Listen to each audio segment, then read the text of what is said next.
السلام علیکم ګرانو دوستانو، هیله لرم چې جوړ روغ به یاست، صحتونه به مو سم وي، طبیعتونه به مو سم وي. د نن ورځې ویډیو مو ده د شرم او ګناه احساس تاثیر زموږ پر رواني صحت او درملنه یې چې شته د شرم او د ګناه د احساس.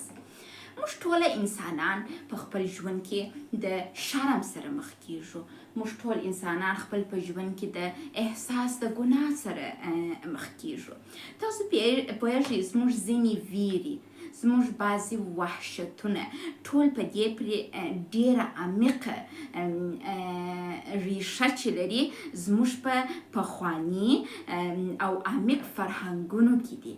یعنې عمیق پخواني فرهنګونه موږ ته دا ټاکي چې د شرم او یا هم د ګناه احساس وکړو. شرم چې شي دی، راځي اول به د شرم تعریف ووایو. یاد مو ولري په دا ویډیو کې به تاسو ته د ځینو ناروغیو لکه د وسواس د ناروغي تداوی هم درته وښودل سي، او په دا ویډیو کې به تاسو ته د ځان مدیریت هم در وښودل سي، او په دا ویډیو کې به تاسو ډېر نوي شیان زده کوئ. دا ویډیو ما د یو کارګاه دپاره یو کارګاه درلودل و ایراني محصلینو ته مې تدریس کاوه. نو بیا مې فکر وکړ چې خپل هیوادوالو ته هم د دغه کارګاه چې په 5 ورکو کې ما ماده کړې وه ما هلته ارائه کړله، پریزنټ مې کړله. اوس دا دی زه غواړم په پښتو ژبه یې خپل هیوادوالو ته هم وړاندې کړم. شرم چې شي دی، کله چې د یو انسان وجود تر سوال لاندې راسي، زما وجود دی تر سوال لاندې رالی. مثلا زما دا لستوڼی لنډ و، که ما لاس داسې کړی وای دلته دا زما لاس ټوله ښکاره کېدی، او کامره چې د فلش بک اچوي دا لاس ښایسته کوي، تک سپین کوي. کله چې لاس په زرغون پوړني لستوڼي کې راووځي ښکلا ته رسیږي نه. نو دلته زه د چی احساس کوم؟ د شرم احساس کوم چې زما ویډیو نشر سي. نو ما چی شو واغوستل؟ ما اضافه لستونی واغوستل د دې دپاره چې زما د لاسو ښکاره نسي. ګناه چی شي ده؟ ګناه هغه وخت چې د یو فرد اقدام تر سوال لاندې راسي، یو کار کوي دا کار چې تر سوال لاندې راسي. دا شیان د کومې خوا سره راځي؟ دا ټوله یو عمیقه تاریخچه لري زموږ په ډېر پخواني کلتوري مسایلو کې. د دې لپاره چې تاسو شرم او ګناه ته صحیح جواب ووایاست، تاسو باید خپل شرم او ګناه وپیژنئ چې ګناه واقعا څه ده، آیا شرم څه دی، کوم مسایلو باندې باید وشرمېږم او په کومه مسایلو باید زه د ګناه احساس وکړم. عموما ډېر انسانان چې د شرم احساس کوي خپل د شرم په هغه بیخ نه پوهېږي. هغه انسانان چې د ګناه احساس کوي علم کافي اندازه نه لري. ما خپل په ژوند کې تجربه کړې ده. کله چې زه ناپوه وم، کله چې ما علم ډېر نه و کړی، د دې سبب به کېدی چې زه په بعضې شیانو کې د ګناه احساس وکړم. خو کله چې ما علم وکړ، کله چې مې پوهه ډېره سول، بیا دغه د ګناه احساس په ما کې کم سو. راځو مخته ځو. موږ ټول انسانان د بقا دپاره، د دې دپاره چې بقا وکړو، د دې دپاره چې ژوندي پاتې سو، دې ته ضرورت لرو چې خپل ځان وپیژنو، خپل ځان مدیریت کړو. نو راځئ د ځان مدیریت زده کړو. وای د هیجاناتو تجربه په بدن کې دې ته چې شوی چې موږ خپل د هیجاناتو تجربه چې زموږ په بدن کې راځي دا وتوانیږو مدیریت کو.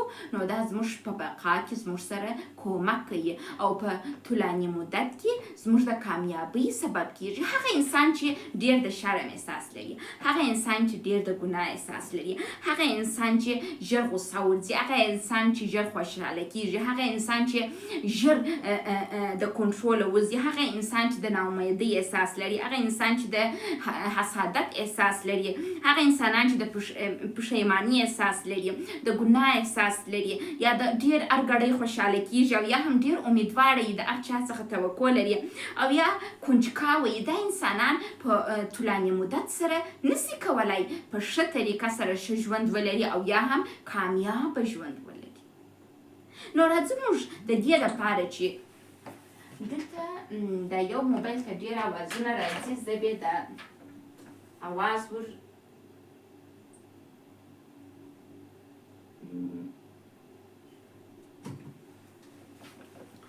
نو ما وویله د دې دپاره چې موږ انسانان وکولی سو کامیابه ژوند ولرو باید زموږ دا زده وي چې څنګه خپل ځان مدیریت کړو.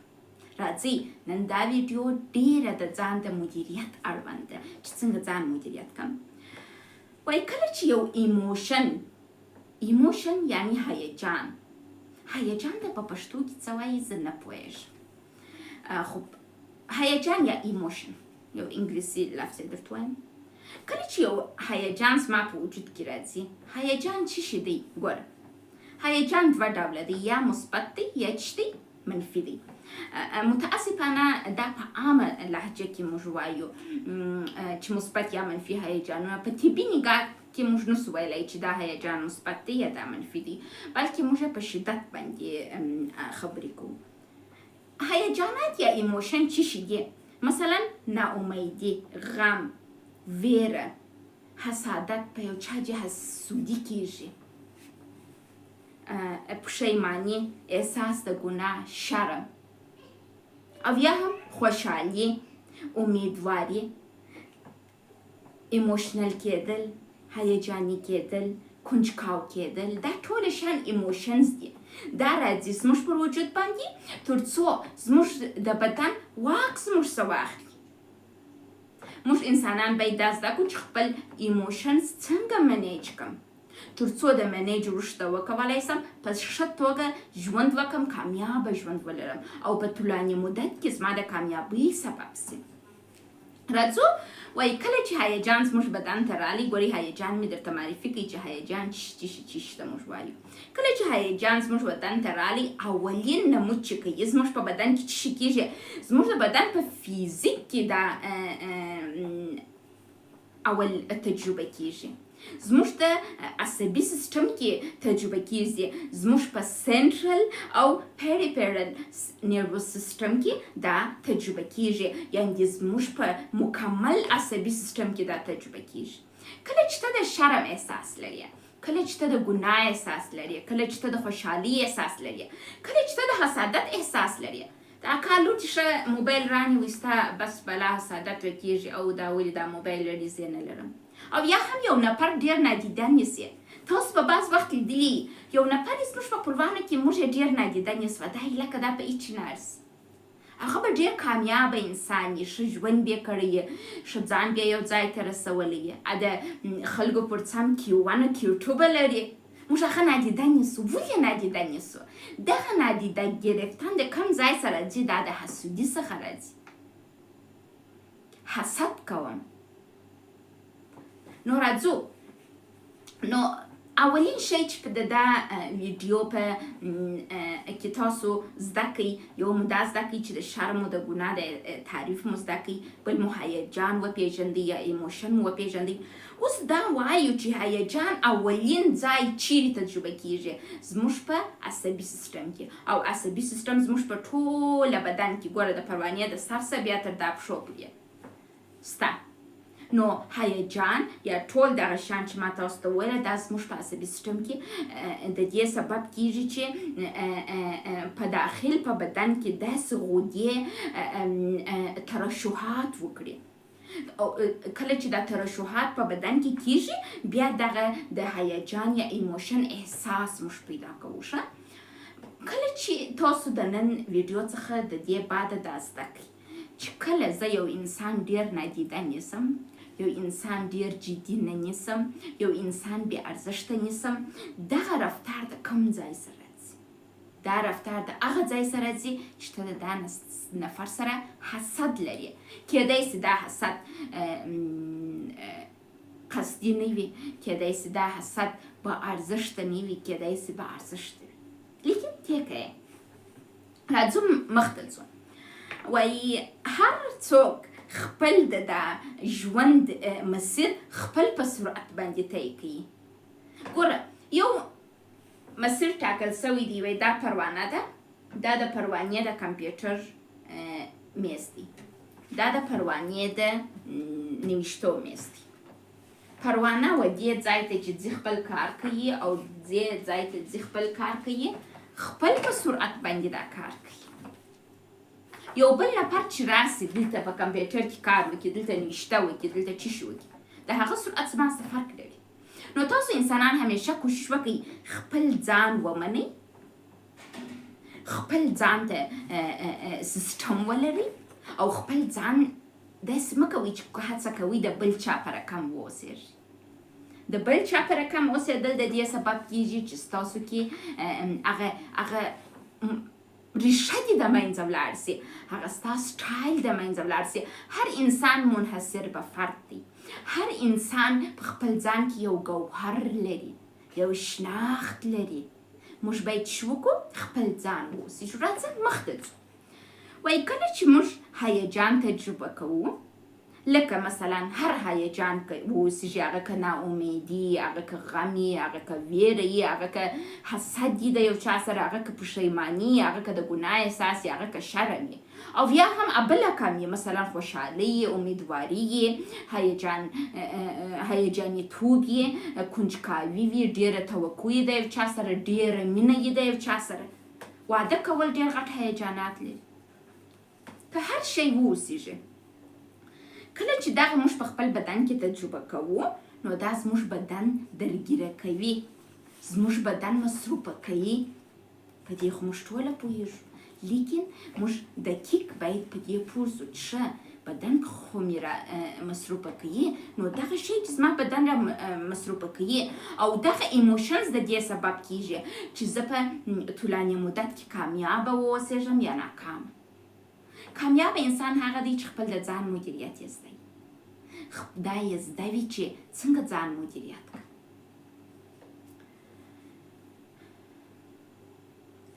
وایي یو سوال به زه ستاسو څه وکړم، اوس چې تاسو هغه کسان چې د ویدیو ګورئ، فرض وکړئ تاسو زما محصلین یاست، زه یو سوال درڅه کوم. کله چې یو هیجان تاسو ته راځي، کله چې یو ایموشن تاسو ته راځي، هغه دقیق وخت یې څومره دی؟ یعنې یو ایموشن ماته رالی، زه خوشحاله شولم، څومره عمر زه دغه احساس لرم په ډېر شدت سره ستاسو په نظر؟ اوس به په تاسو کې یو نفر فکر کوي چې والله لس دقیقې، یو نفر به وایي نیم ساعت، یو نفر به وایي نه پوهېږم، یو نفر به وایي والله ډاکټر صاحب ته راته ووایه. زه درته وایم ټول مدت چې یو هیجان زموږ وجود ته راځي او بیرته ځي 90 ثانیې دی، 90 ثانیې، 90 seconds.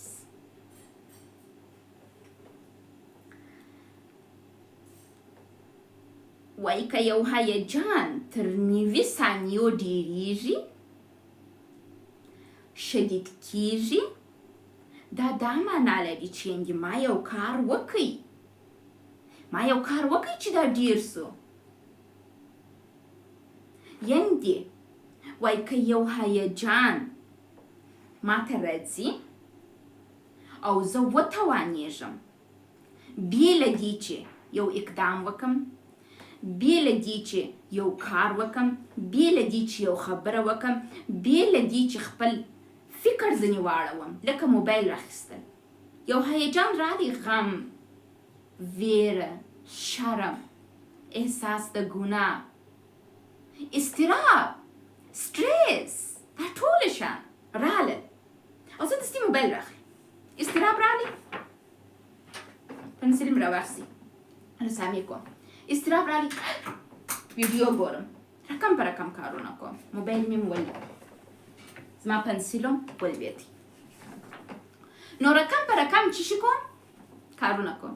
دا کار ونه کم، هیڅ کار ونه کم، 90 ثانیې فقط او فقط د هغه هیجان سره چې زما په وجود کې دی ووسېږم. دا هیجان مخته نه ځي، دغه د غم احساس، دغه د شرم احساس، دغه د ګناه احساس، دا مخته بالا نه ځي، د 90 ثانیو څخه ډېرېږي نه. زما بدن نور نه را مصروفه کوي د 90 ثانیو څخه ډېر. ولې؟ که دغه 90 ثانیې کې زه خپل د هیجان سره ونه اوسېږم، دا مشکل سازه ده.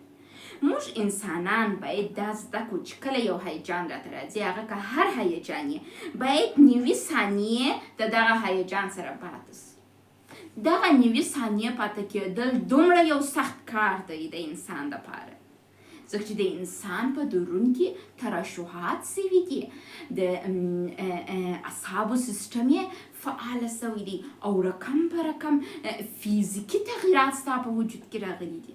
نو خو نوي ثانیې په دغه حالت کې پاتې کېدل ډېر سخت دی، خو موږ انسانان باید دا زده کړو چې په دغه نوي ثانیې کې پاتې سو. که چیرې موږ وتوانیږو مایندفولنس او یا هم د ذهن آګاهي ولرو. د ذهن آګاهي څه شي ده؟ مایندفولنس څه شي دی؟ مایندفولنس د دې سبب کېږي چې زه نوي دقیقې په دغه حالت کې واوسېږم. مایندفولنس یعنې څه؟ یعنې هیڅ کار نه کول، د هیڅ اړوند فکر نه کول، په حل لارې پسې نه کتل، خبرې نه کول، یو اقدام نه کول، د مسئلې حل نه کول او په چرایي پسې نه تلل، په ولیوالي پسې نه تلل. مثلا ولې خوشحاله یم، ولې غمګینه یم، ولې مضطربه یم، ولې داسې یم، په دا شیانو پسې به نه ځې. د چی څه بیریږم، د هغه شي څه چې بیریږم باید څه شي وکړم. د دغه ټولو کې به هیڅ کار نه کوې، مایندفولنس به کوې، خپل ذهن به آګاه کوې. په دې به پوهېږې چې ډاکټر پروانې راته وویله چې ایموشنز یعنې څه شي. ایموشنز په کم وخت کې راځي، خپل د هر ایموشنز په دلیل به پوهېږې. ما نن د 2 ایموشنز دلیل درته وویلی. شرم هغه وخت راځي چې د انسان وجود تر سوال لاندې راسي، او د ګناه احساس هغه وخت راځي چې زما چې تر سوال لاندې راسي، زما اقدام، زما کردار. راځو هیجان رالی، نوي ثانیه ما دغه کارونه چې ما اوس تاسو ته ویل یو مې ونه کړي. وایي موږ انسانان کله چې هیجان زموږ پر بدن باندې غلبه کوي، هغه بدن چې د هیجان څخه ډک دی د هغه سره اوسېدل ډېر راته سخت دی. یو هلک چې خوښ دی، نجلۍ یې، هغه وویني ټول بدن یې یو رقم برانګیختګي پیدا کړي، یو رقم یو بېچیني در پکښې راسي، په دا معده کې، په دا نس کې یو رقم احساسات لري. زړه یې غواړي هغه ته وګوري، که ونه ګوري هغه ځان ته متوجه نه کړي، خو مدیریت یې کړي. نو موږ انسانان خو دغه کار نسو کولی، نه بلا مو د کنټروله ووځي. هغه نفر چې مو خوښ شي هغه ته ګورو بې کنټروله، هغه هم راپوز چې ولا دې خوښه سولم بله د حاله وځي. نو موږ انسانان چې څه کوو؟ یو کار کوو، مثلا خبرې شروع کوو، فکر کوو، او یا هم یو بیرونی اقدام کوو، یا تلیفون را اخلو په اخته کېږو په فیسبوک. نو خپل د بدن سره دې فرار وکړئ، د بدن څخه وتښتېدلې، ولې تښتې؟ مه تښته، خپل د بدن سره اوسېږه. د بدن سره اوسېدل د نړۍ تر ټولو سختترین کار دی، خو که ته وتوانېدلې د خپل بدن سره واوسېږې، نو په دې پوه سه چې 100% به په طولاني مدت کې ستا د کامیابۍ سبب سي. وایي کله چې دا کار وکړو او د هغه خالصې هیجاني تجربې سره چې زموږ په بدن کې د هغه سره واوسېږو، نو موږ څه کوو؟ خپل هیجان تنظیم کوو. او کله چې موږ ونه توانېږو د هغه سره واوسېږو، نو خپل هیجان څه کوو؟ نیسو تنظیم کولی، نیسو مدیریت کولی، ځان نسو مدیریت کولی. د هیجان مدیریت کول یعنې د ځان مدیریت کول.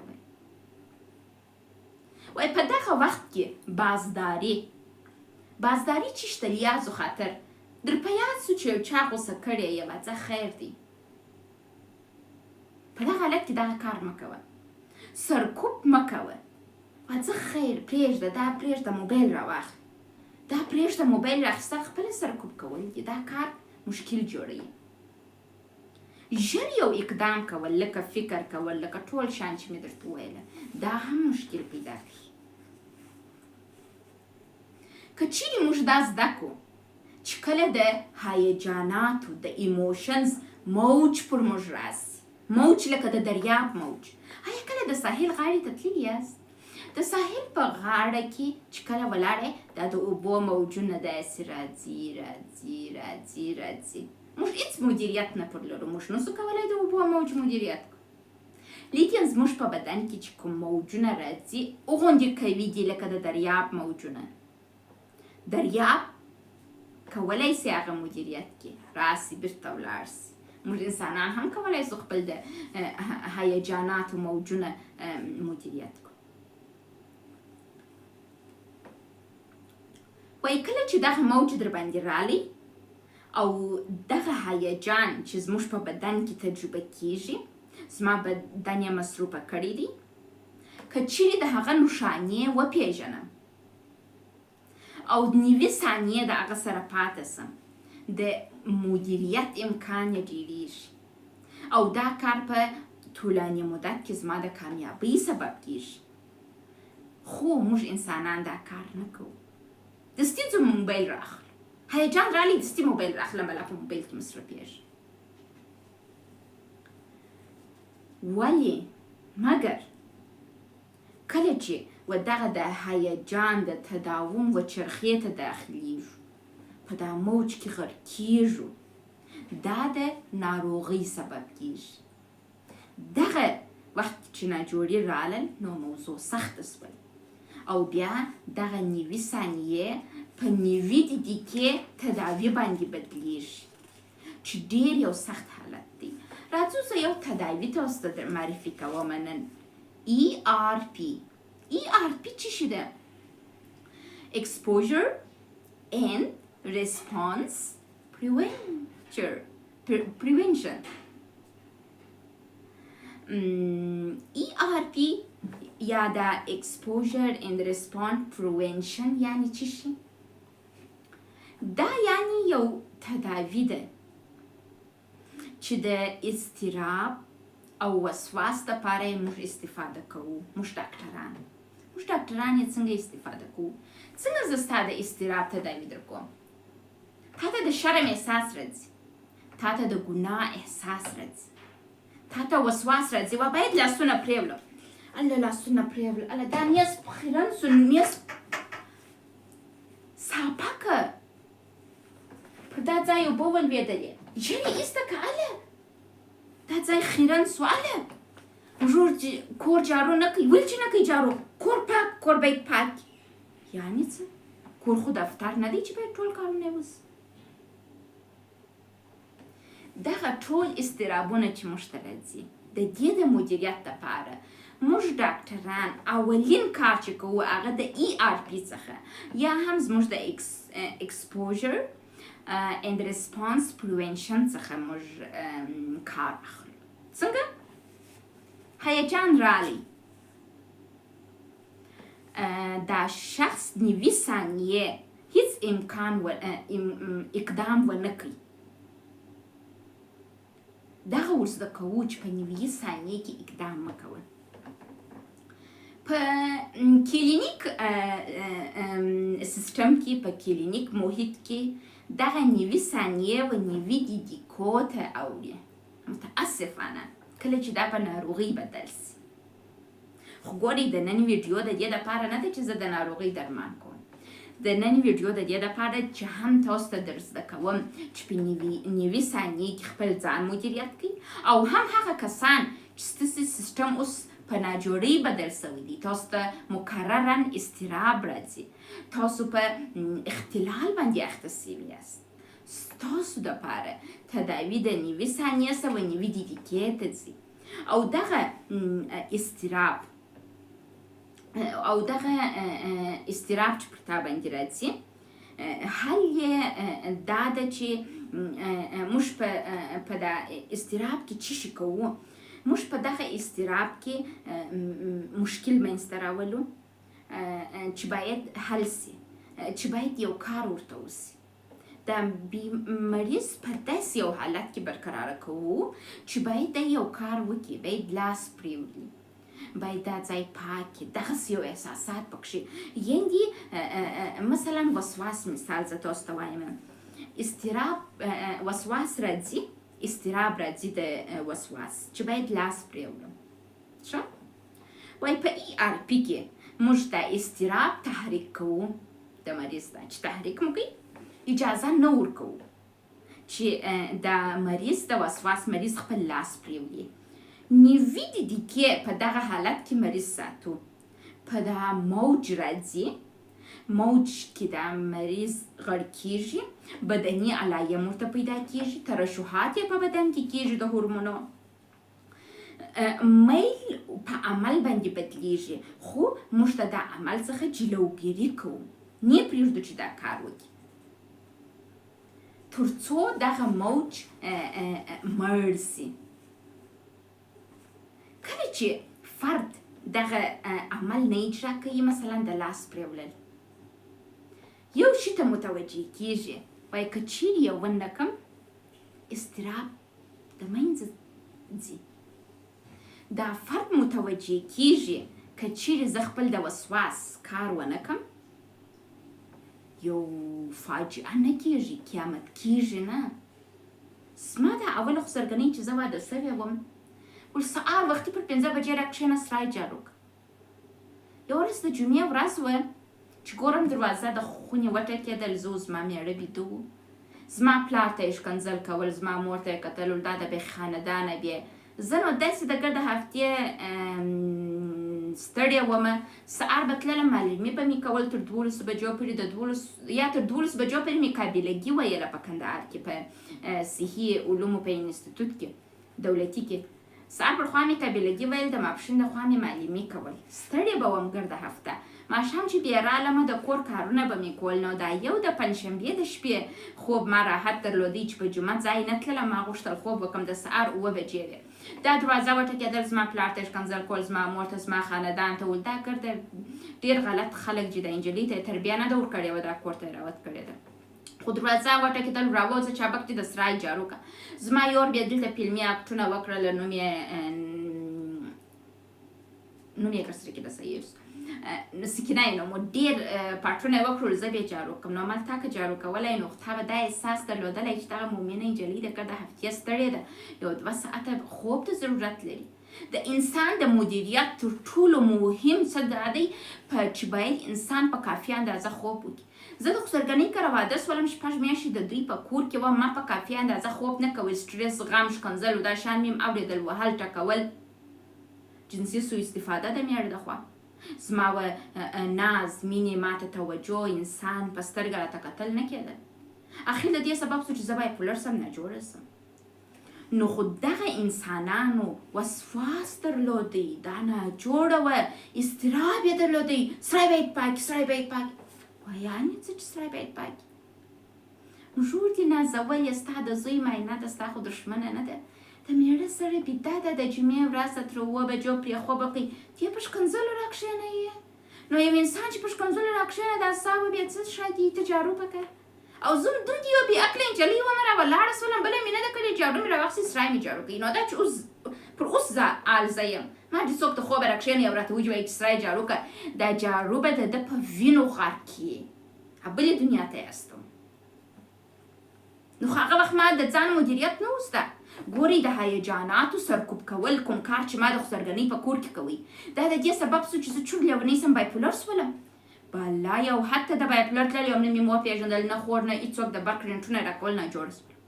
10 کاله زه په دا دوره کې وم، په موج کې وم. که چیرې ما خپل هیجانات نه وای سرکوب کړي، ښه، که چیرې زه په دې پوهېدلې وای، که دلته زما خوښ یې، که زما خسر، زما پلار نیکه رابایي، زه هم دلته یو ګیلاس ورته کش کړم، د سر یې 7 ځای ور مات کړم، په الله قسم که ولا که نه زه لیونۍ سوې وای، نه ولا که زه ناجوړه سوې وای، نه ولا که زما د ژوند 10 کاله حسب سوي وای. نو چې ته ماته ښکنځل کوې، مګم زه ژبه نه لرم، زه لاس نه لرم، یعنې څه چې زه تا تحمل کړم. ګورئ، دلته مریض احساس کوي چې فاجعه راځي. هغه کس چې وسواس کوي هم فکر کوي یو فاجعه راځي، یو بد کار کېدونکی دی. اضطراب کس هم دغه احساس کوي. هغه کس چې ځان نسي مدیریت کولی، احساس کوي چې ولا فاجعه راځي. فاجعه دا احساس تا ته نه راولي، فاجعه هغه وخت راځي چې ته ځان نسې مدیریت کولی او په دنیا کې په یو ناکامیابه کس پیژندل کېږي. نو وایي دغه کس په تدریجي توګه دا زده کوي، یو نوی څه زده کوي، او هغه څه دی؟ چې که چیرې زه د خپل عمل ونه کړم نو دغه نه کېږي، نو مشکل نه جوړېږي. خو یو شی په یاد ولرئ، داسې نه چې تاسې اوس راولاړ سئ د غټو غټو مشکلاتو دپاره د هغه کس سره چې مثلا 20 کاله یې وسواس درلودی یې پله دغه تمرین د نیوي د دیکو اجرا کوئ او تمه لرئ چې هغه جوړ سي. نه نه نه نه دا نسي کېدلی. او که چیرې تاسو کس د ویډیو ګورئ او غواړئ خپله دا کار اجرا کړئ خپل ځان سره هم نه کېږي. تاسو باید کله چې دا کار اجرا کوئ یو نفر در سره یي په څنګ کې تاسو سره کومک وکړي چې تاسو خپل نیوي دیدکې خپل وسواس مدیریت کوئ. په دا نیوي دیدکې کې به یو نفر در سره یي او دا په یاد ولرئ چې په تنهایي یې ونه کوئ.